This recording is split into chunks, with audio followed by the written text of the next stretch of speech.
Good day! We humbly ask your undivided attention as we delve into the intriguing world of the quest of the Golden Fleece through our insightful reports. Get ready to embark the thrilling journey as we explore the fascinating world of a Greek mythology, the quest of the Golden Fleece. I am Aljon Agnesco, And I am Jezebel Francesco, and we are the reporters for today. Before we tackle to you the story of the quest of the Golden Fleece, allow me to tell you the short background of this story.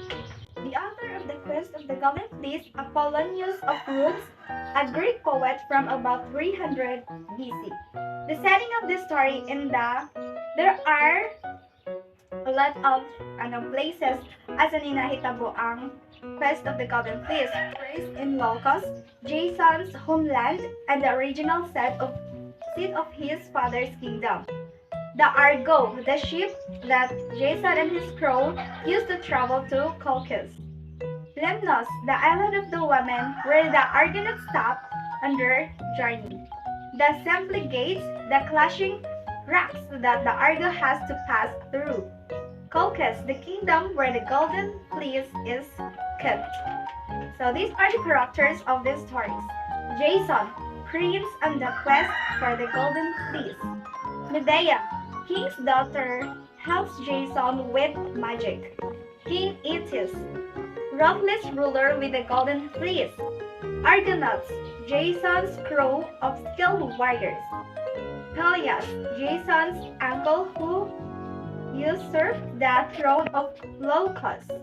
Hera, the queen of the gods who supports Jason on his quest. Cupid, the mischievous god of love who helps Medea fall in love with Jason. Iris, the goddess of the rainbow who serves as a messenger for the gods. King Athamas, the former king of Boeotia who was tricked by Hero. Precious, the son of King Athamas who was saved by a golden ram sent by the gods. Aphrodite, the goddess of love and beauty. Nephele, a cloud nymph who is the mother of Precious and Helle. Princess Enu, the second wife of Athamas who tries to kill Precious and Helle. Phenios, a blind prophet and king of Salmydesios, who is punished by the gods with blindness and torment by the Harpies. The Boreads, the sons of Boreas, the north wind, who help the Argonauts by driving away the Harpies and rescuing Phenios. So those are the characters of the quest of the Golden Fleece. So now let's talk about the story of Jason and his quest on the Golden Fleece. So the story starts with a Greek king named Athamas, or King Athamas, who married another woman named Princess Ino. Nephele, the first wife, was afraid of her two children. So, can you see, Nephele, mo ni siya ang first wife ni King Athamas. But, she was afraid of her two children because Princess Ino was determined to bring about the young boy's death. So gusto siyang mamatay or patyun si Precious, which is the son of Nephele, because she wants her children to inherit the kingdom of King Athamas. So she devised a plan to do so. She got the possession of all seed corn and parched it before the men went out for sowing, so that there was no harvest. So si Princess Ino, siya may bali nagdumala sa mga seed corn. So iyang gibuhat kay iyang gi-parch or kanabang iyang gisunog or iyang gi-apply og heat ang seed corn aron dili nimo tubo. So the king sent a man to ask the oracle what he should do. So ang king nagpadala og tao para pangutanon ng oracle kung unsa iyang buhaton aron masolbad ang iyang problema. But Princess Ino persuaded the oracle to tell the king or the man who was sent by the king that the young prince should be offered as an sacrifice. So the people threatened with starvation. So tungod kay walay harvest, ang mga tao nahadlok sila basig magkagutom. So the king was forced to permit the Precious death. At the time of the death of Precious and his sister Heli, so Heli ang name sa igsoon ni Precious, who was included in the sacrifice. Si Heli ang igsoon kay giapil siya sa sacrifice nga unta si Precious pero giapil ang iyang igsoon. Sunod, each were taken to the altar, then a ram with a golden fleece snatched Precious and his sister up and bore them away to the air. So, sa dihang gibutang na sila sa altar para i-sacrifice o ihalad, na niabot nga ram or kanang sheep ba, kanang karnero nga, dakong karnero nga gold ang balahibo nga ni kuha nila and nga gilupad sila.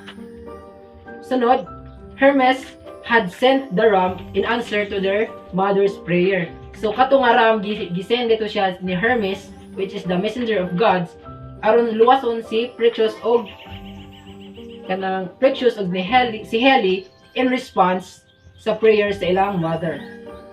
So as they were crossing a strait which separated Europe and Asia, the girls slipped and fell down into the water. So samtang nilabang sila sa usa ka body of water or usa ka anang dagat nga nag-separate sa Europe and Asia, si Heli natagak dito. And katong nga strait is named after Heli, which is the Sea of Heli. Precious came safely to land to the country of Colchis. So si Precious dito siya gida sa ram dito sa city of or the country of Colchis, which was led by King Aietes, the king of Colchis.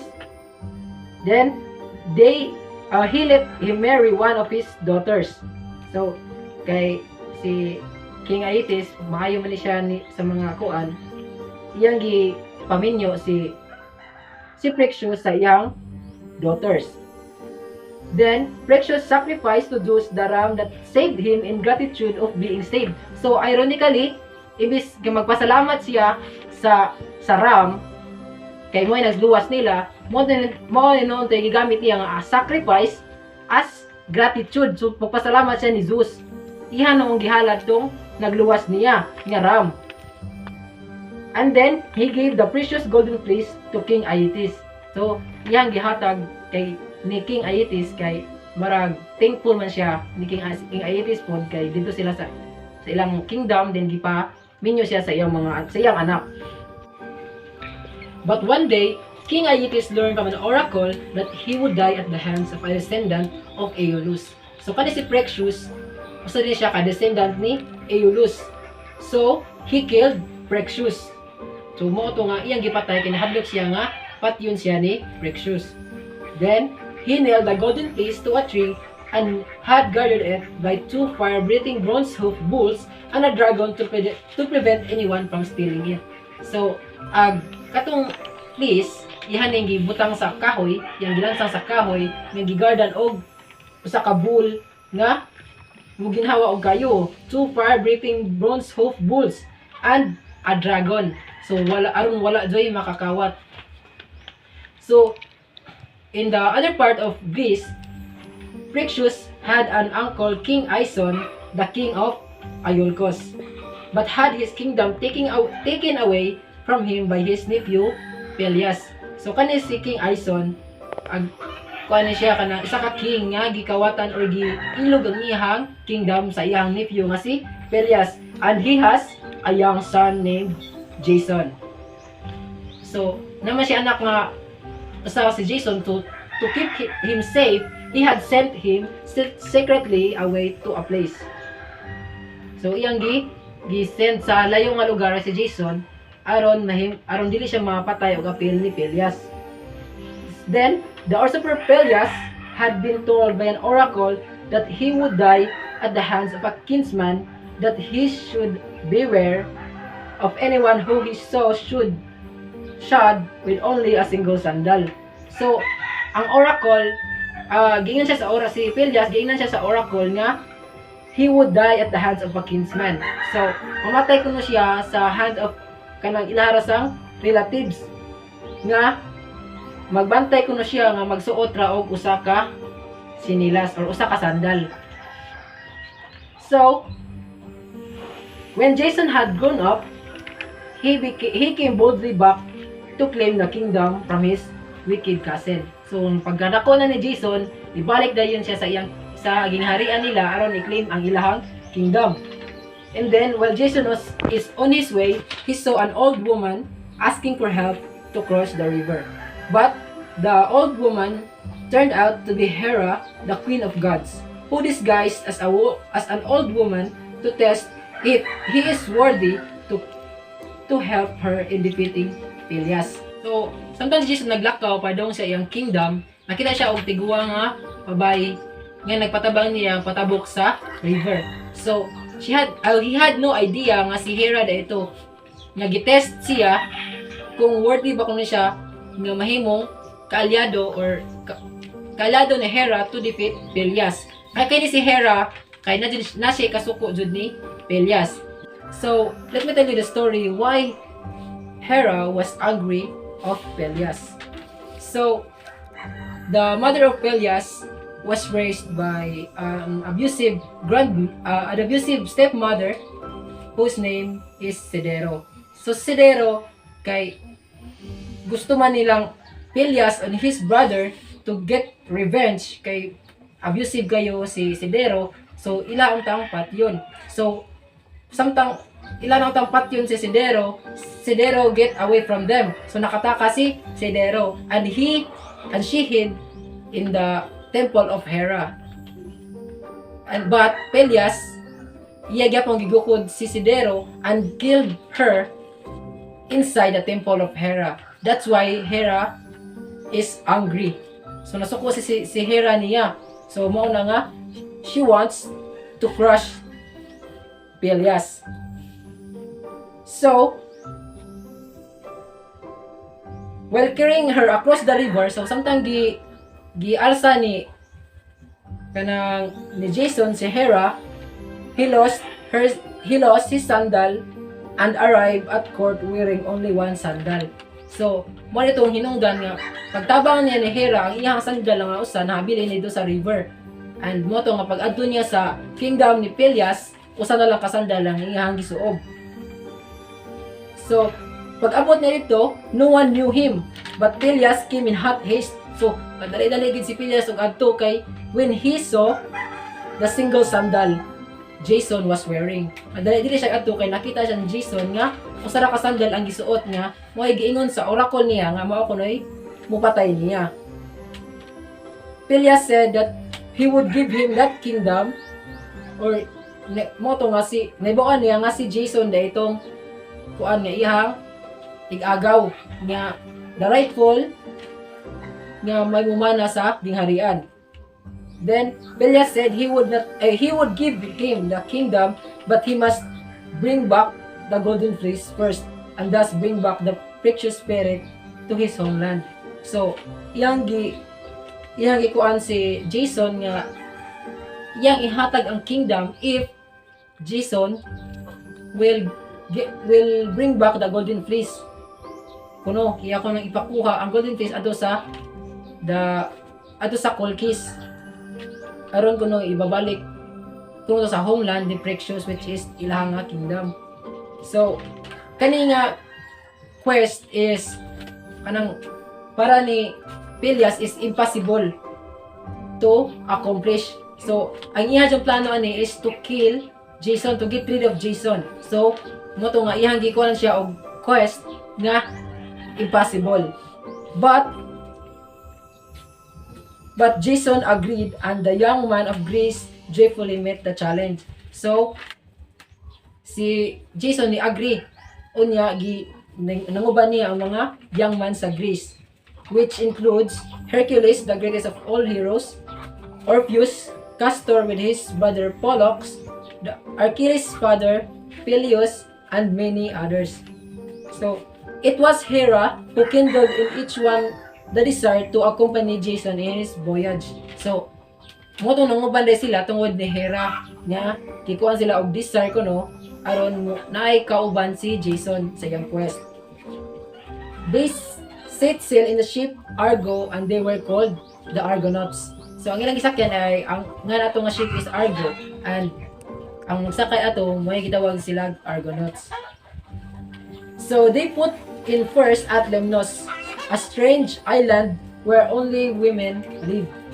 They had risen up and killed all men except the old king.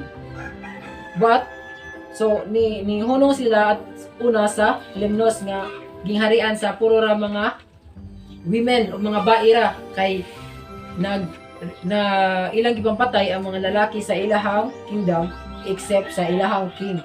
But these first creatures however welcome the Argonauts. So imbis nga patyon sila kay mga laki man sila, but they welcomed them, the Argonauts, and gave them everything they need before they sailed away. So tabangan pag sila kitagalan sila silang mga kinahanglan. Then their next adventure was the Harpies. They found Phineus.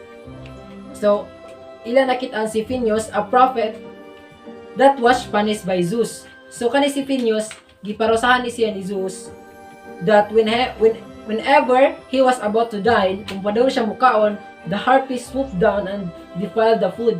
So muabot ang mga Harpies ang gagawan na iyang pagkaon so that no one could bear to be near it or eat it. So di gid siya kakaon kay gagawan, and then ang Harpies will leave an odor. So magbilin sila laig baho aron di jud mukaon di makaon ang pagkaon. So giparusahan ni si Zeus tungod kay ihang gipang-inan ang mga tao kung unsay may tabo sa future, kay since siya man prophet man siya, so nasuko man si Zeus kay gipang-inan ni Phineus ang mga tao, so mo tong iyang siyang gipanisyan. So but as he have seen in his prophecy, he could be defended from Harpies by 2 men alone. So kay kung ano siya prophet man siya, nakita niya nga luwas na sad siya sa duha ka lalaki, which is the son of Boreas nga gitawag og Boreads. So mo siya muluwas ni Phineus. So they give him food, but when iyang gitagaan sila gitagaan siya pagkaon sa Boreas. Then but when he was about to eat, the hateful monsters darted down from the sky, devoured everything and leaving the intolerant odor behind them. So is padung na mukaon si Phineus, niabot ang mga Harpies mo to gihugagawan nila og nagbilin sila intolerant odor. Mo to niya, the Boreads followed them. Gihukod sila sa Boreads and almost killed them if Iris, the rainbow messenger of gods, have not checked on them. So kung wala pa ni-intervene si Iris, wala, nangamatay na itong mga Harpies kay gihukod man sa Boreads. Mo to nga, Iris swore by the water of Styx that the Harpies would never trouble Phineus again. So kadi nga to wala na ni promise si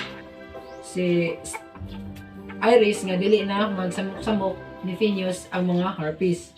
So in return, Phineus gave them a wise advice about the clashing rocks of the Symplegades. So the way to pass them, he said, was to first make a trial with a dove. So kaniday nga clashing rocks kay usa ni siya kaagyanan nga kung naa kay musud nga barko didto mukalit na siya sirado, crushing the ship. Mo na nga ingon si Phineus, so mag-try kuno sila og dove patabukon. Kung makatabok ang dove, meaning pwede po silang makatabok. But if not, they must turn back and give up. Kung dili gani makatabok ang dove, mo-give up na lang sila kay di gid sila katabok. The next morning, they started with a dove and were soon inside the glittering rolling rocks. So it seemed impossible, but the dove have passed through. So ang pagpalupad nila sa dove, nakatabok ang dove. So the heroes went after the dove as swiftly as they could, and they too came through safely. So pagkatabok sa dove, nisunod din sila, dali-dali sila, antod nakatabok po sila sa katong clashing rocks. But ever since they passed the rocks, they have been rooted fast to each other and have never anymore brought disaster to sailors. So, pagkatabok nila, ang katong rocks ni sirado, wala na gyud siya ni buka o balik. Nasirado na, which means, dili na sila kabalik ug agi dito, inig uli nila. So, they had to find another way to get back home. Not far from there was the country of warrior women, which is the Amazon. So they didn't want a war with them since the country was ruled by their father who was a terrible god of war, Ares. So, di sila gusto makigwar sa Amazon kay mga warriors man ni siya nga dapit, then ang ilahang leader kay king of god of war na si Ares. Then the wind was favorable and they hurried on, successfully passing the country of Amazon. So ag wind kay anang ni favor mo ko nila or ni pabor nila mo tong dali kasi nakatabok. Pero the wind was because of Zeus. So kanang nga wind gitabangan sila ni Zeus aron makatabok sila sa Amazon. And the same day, they reached Colchis, the country of the Golden Fleece. So, niabot agad siya at last sa Colchis. So, up in Olympus, however, so dito sa Olympus, Hera troubled at the danger they were in and went to ask Aphrodite for help. So, nabalakas Hera sa danger nga ilang atubangon nilang Jason pag ato na nila sa Colchis. So, moto nga ni ato siya ni Aphrodite ar mga yuog tabang. The goddess of love, which is Aphrodite, was surprised at the visit since she's not a friend of her. So natinga nga si Aphrodite nga nung nibisita niya si Hera nga di man unta sila close or friends. So, but Aphrodite promised to do all she could to help her. So ni gusto pero mutabang gyapon siya ni Hera since Hera was the queen of the gods. So together they planned that Aphrodite's son, which is Cupid, should make the daughter of Colchian king fall in love with Jason. So ang plano ni Hera kay gamiton si Cupid aron ma-in-love si Hera ni Jason to help him accomplish the quest. So Aphrodite went to Cupid and promised him to give him a lovely plaything if he do what she wants. So niadto dayon siya ni Cupid si Aphrodite niadto din siya ni Cupid nga tagaan kuno niya reward or a plaything si Cupid if buhaton niya ang gusto ni Aphrodite. So Cupid was delighted and swept down from the Olympus to the vast expanse of air to Colchis. So nilupad dayon si Cupid adto padong sa Colchis. So the king of Colchis welcomed the Argonauts. So gi-welcome sila sa Argonauts. But as for Medea, the daughter of King Aeetes, saw Jason. Pagkakita niya ni Jason, Cupid swiftly drew his bow and shot a shaft deep into the maiden's heart.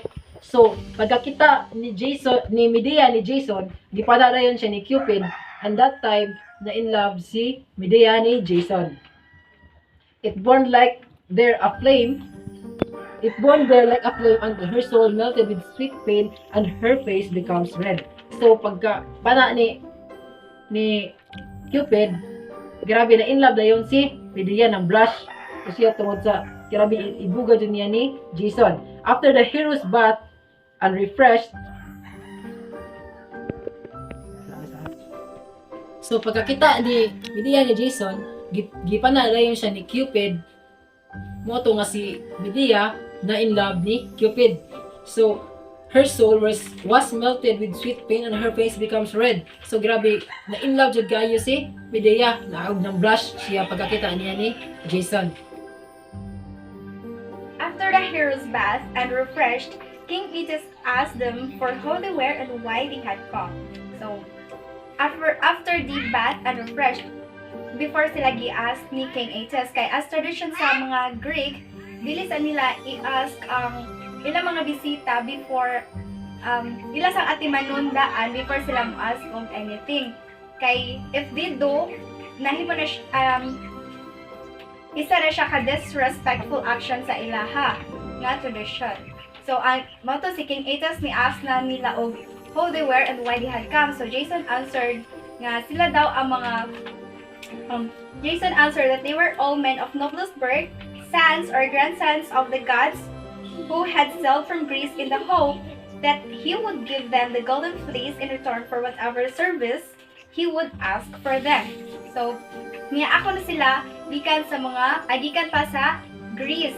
Sila ang noblest birth or son or grandsons of the gods. Nag-hope sila nga ihatag ni King Aegeus ang fleece. So, in return sa whatever service nga iingon ni King Aegeus nila, yung buhaton basta lang mahatag nila makuha nila ang golden fleece. So, a great anger filled King Aegeus' heart as he listened. So, pagkadungog ni King Aegeus sa giingon nila, nasuko siya. He did not like foreigners who wanted them to keep away from his country. So, in silence, he pondered what he should do, and a plan came to him. So, nakaunahon na si King Aegeus nga og way to get rid ni Jason og sa mga Argonauts. Then, he told Jason that he bore no grudge against brave men and that if they proved themselves such, he would give them the fleece to them. So, iyang giinan si Jason nga he bore the grudge against brave men. So, kung makaprove sila, iyang ihatag sa iyahang kanang ginahunahan nga plano, iyang ihatag ang fleece. Ihatag ni King Aegeus ang fleece nila. So, mo ni ang giingon ni King Aegeus, said Jason must plow a field of dragon's teeth, which will sprung up into a crop of armed men who must be cut down as they advance and attack. So, si Jason daw must plow a field of bowl. So, agato ang bowl, iya daw dakpon ang bowl nga linganan og breathing bronze half bowls nga mao iyang gamiton sa pag-field ay pag-plow nga mag-field siya og anang dragon's teeth ka. Magtanom siya og mga dragon teeth o katong dragon teeth turn out na siya into an armed man o iyahatong pamatyon tong mga armed man. So, Jason agreed though he believed that the task will result in his death. So, ni-agree gihapon si Jason bisan kahibaw siya nga ang kapalit nga to iyahang kamatayon.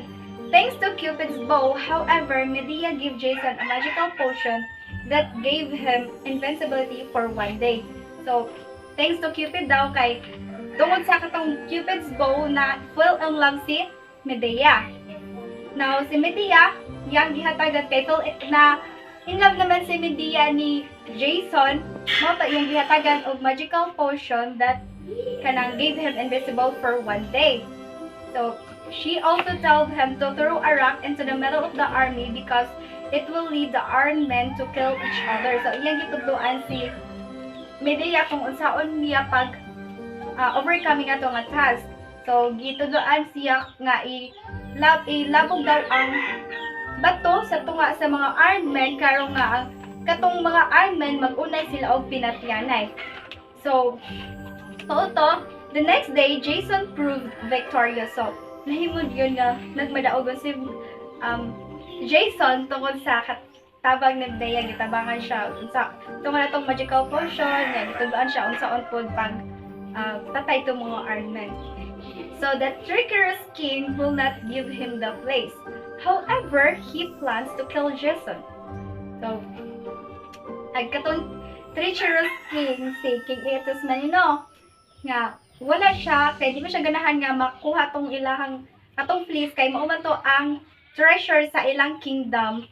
So, nagplano siya, wala niya gibuhat ang iyahang agreement nila ni Jason.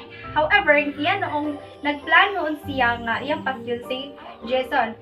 Medea fell on her knees before them and begged them to take her with them. So, pagka nakadugman si Medea, nakabaman siya. So, nihangyo siya ni King Aegeus, may lukod siya, dibegyot siya nga, uban na lang siya nila, ng Jason. They must get the fleece at once, she told them, and then make all haste away or they would be killed. So, niuban na to si Medea, no? Moto, giinan niya, paglakaw nila, giinan niya si Jason, nga magdali daw sila. Kay, before mapatay ni King Aegeus si Jason. So, ilang po magdali ang fleece. So, she spoke in anguish.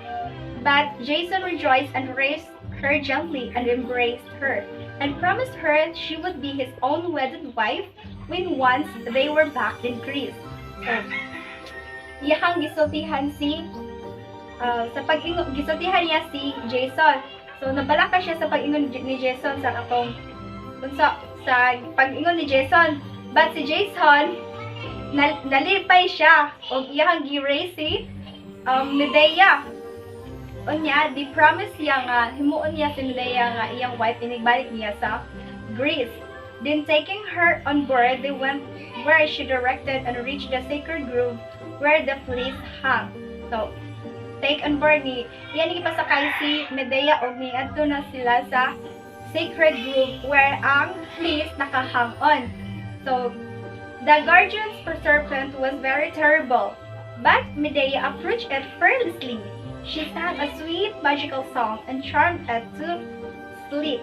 So, sa katong fleece where ang fleece nakahangkon na ay nakabantay dito nga terrible serpent. Pero si Medea naman siya power, wala siya nahadlok nga mo atubang ni atong serpent kay iyahan ang gamitan sa iyahang voice. She sang a sweet magical song and charmed it. O pagkanta niya, nakatulog ang serpent. Then swiftly Jason lifted the golden wonder from the tree it hung on. So gikuha na ni Jason ang fleece. Then hurrying back, they reached the ship as dawn was breaking. So nagdali sila ba o nagbuwag na. Medea joins the Argonauts and flees back to Greece. So, uban si Medea, uban sa mga Argonauts o ni Jason, nibalik sila sa Greece. By now, what had happened was known to the king, and he sent his son in pursuit. So, ing ato, nakahibaw na si King Aetes, mo pa iyang send iyang son nga sa in pursuit. Ang iyang son or brother ni Medea, si Absyrtus, mo ni gisend ni King Aetes, brother ni siya ni si Absyrtus, brother ni Medea. On the way home, she commits the ultimate act of love for Jason. He helped evade the ship's pursuers. She kills her own brother Absyrtus. So, on the way home, as a proof na naadyo siya ultimate love ni Jason, even iyahang kaugalingon nga brother, iyang gipatay para lang makapursue sila sa ilahang plano. Yung brother nga si Absyrtus mo ay gipatay ni Medea to prove his love ni Jason.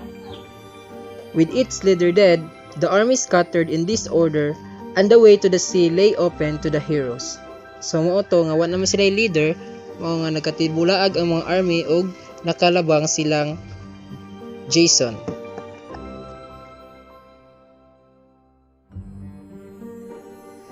By then, the adventure of the Argonauts were almost over. One terrible trial they had while passing between the smooth Sherlock of Scylla and the whirlpool of Charybdis, where the sea forever spouted and roared, and the furious waves mounting up touched the very sky. But Hera had seen to it that the sea nymphs should be at hand to guide them and send the ship onto safety. So pagpadong nila uli, abi nila ilang quest is humana or ilahang adventure is humana, but nakaagi sila og whirlpool. But sa tabang ni Hera, iyang gisugo ang mga sea nymphs nga mo-guide nila antod nakalabang sila sa whirlpool.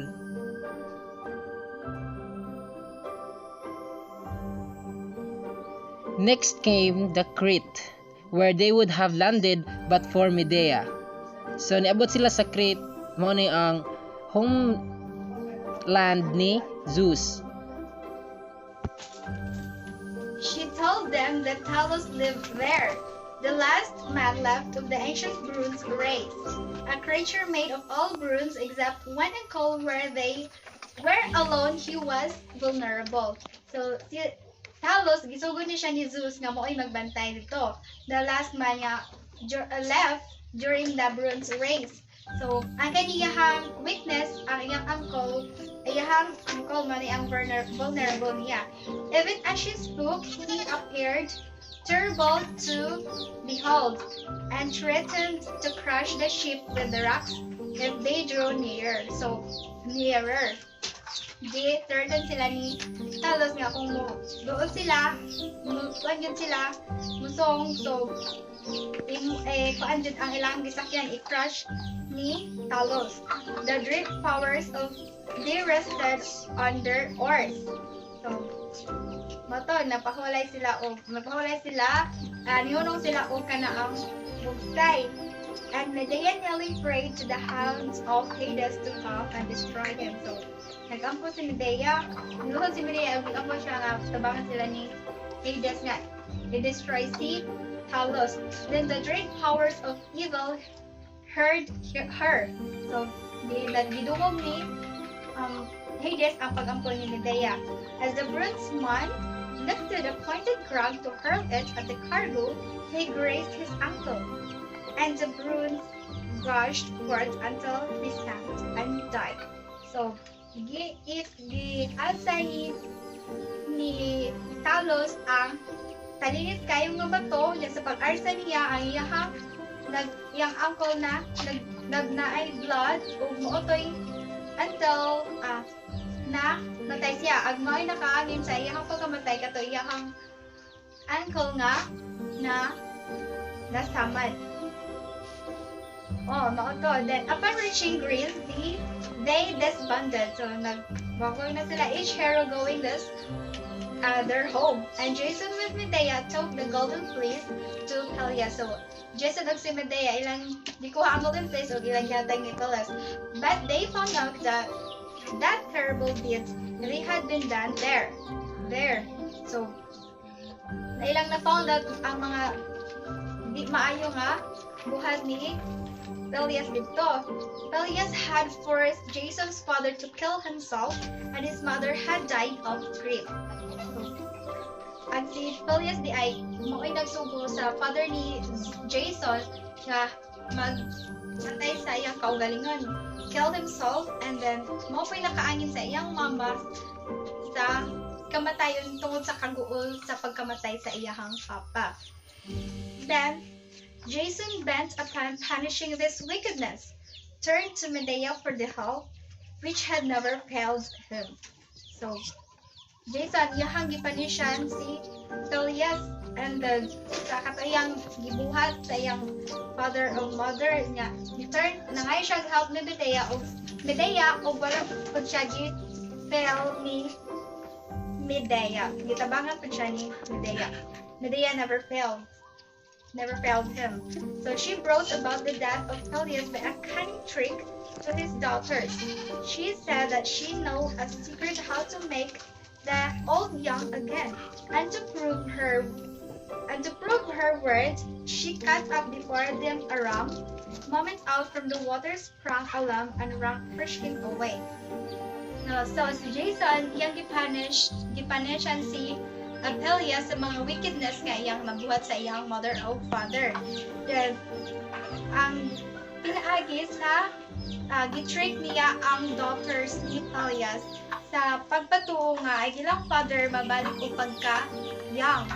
So, to prove sa word ni Medea, ang word of or tiguang lakaayo nga ram iyang gitadtad niya, gibutan niya sa boiling water o iyang gimagikan og nahimo tong pagbalik nga young lamb.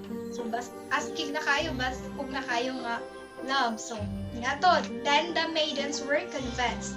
No, nakuan ang mga daughters ni Peleus napatuo na convinced na nga makaya gyud ni Medea pagbabalik nga mahimong bata. Medea gave Peleus a potent sleeping draught and called upon his daughter to cut him into bits. So, ipakatulog yata gana og pangpasleep. Ipakatulog na nila si Peleus og iyang gitawag ang iyang mga anak og ipakat na kuno nila ang atong body ni Peleus. Then, with all their longing to make him young again, they could hardly force themselves to do so. Tungod kay naglong gyud sila nga mabalik pagkabatay lang papay, gibuhat nila ang giingon ni Medea nga tagtad gagmay ang ilahang papa. Ipakat nila into bits. So, but at last, the dreadful task was done.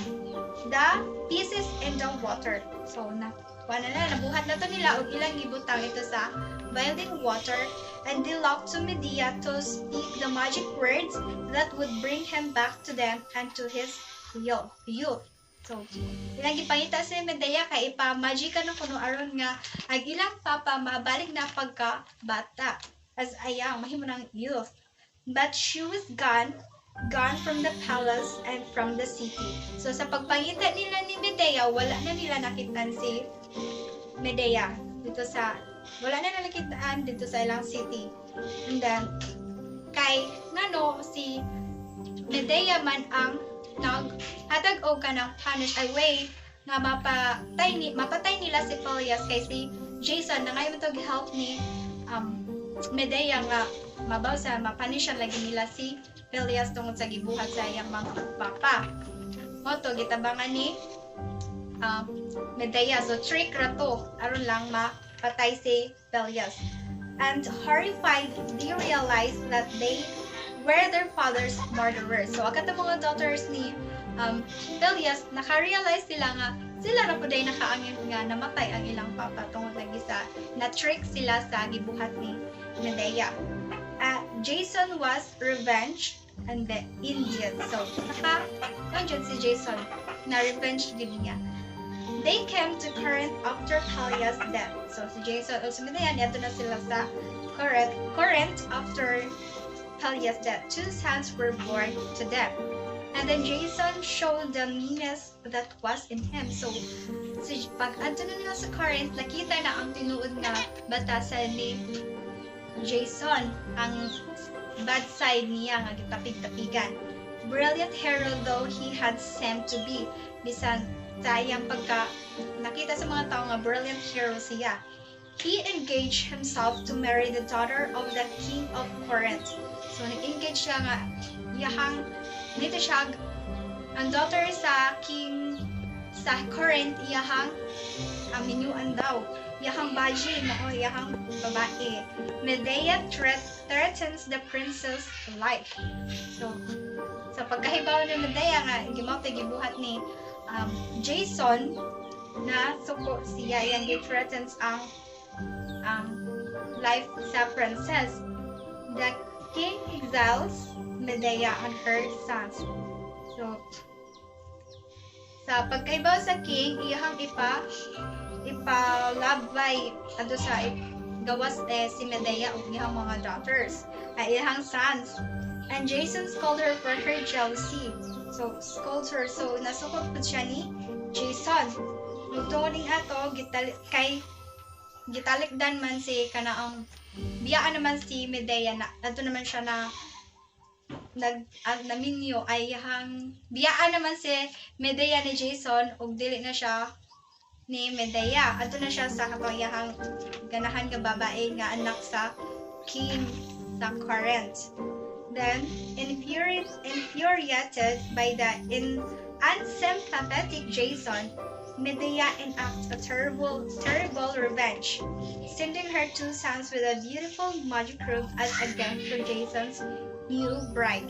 So, tungod kay nakauna-una si Medea tungod sa iyahang kasuko, nagkaroon siya revenge nga moto iyang ipahatag og gift ang iyang anak ngadto sa new bride ni Jason og gift nga mao ang robe mao siya as a gift niya sa katong new bride. When the princess dons the robe, it bursts into flame, consuming her. So sa pagsuoting ato nga robe nga gihatag ni kanang sa katong duha ka anak ni Medea, pagsuoting ato sa princess na burst into flame na nasunog ang katong princess. Then she killed the sons he had with Jason to save them from a life of punishment and Corinth. To save her 2 sons from the punishment of the king, instead niya ang katong Ang Kim mo ay musilot sa iya ang mukha niya siya yung mga two sons kaya especially siya ang duha niya ka sons mo ay naghatag sa gift nga mga room na gisod sa princess nga may nakaani nga na sunog. So siya na lang mismo ang nagpatay sa iyang two sons and then to to save from the life of punishment and courage. And flies away on a magic chariot drawn by dragons. So, si Medeas nilupad sakay sa magic dragon nga mo ay nag-carry niya. Then Jason cursed her as she rode away. So, sa iyong paglakaw, he-cursed siya ni Jason. So, that's the story all about the quest of the Golden Fleece.